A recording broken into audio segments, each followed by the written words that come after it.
ఈ కాలంలో ఎవ్వరు గారు ఏ అన్న ఏ తమ్ముని కోసం ఆరాట పడు. అదంతా వెనకటినే వేయిందయ్యా. అంతా స్వార్థంతో కూడిన మనుషులు ఉన్నారు.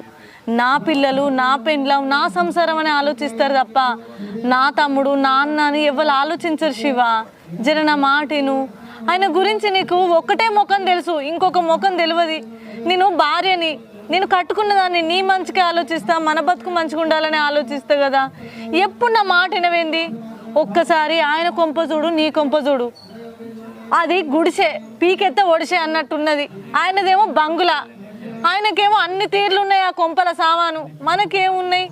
ఎట్లా వస్తానే అనుకున్నావు? ఆయనకు ఉచికనే వస్తానయా?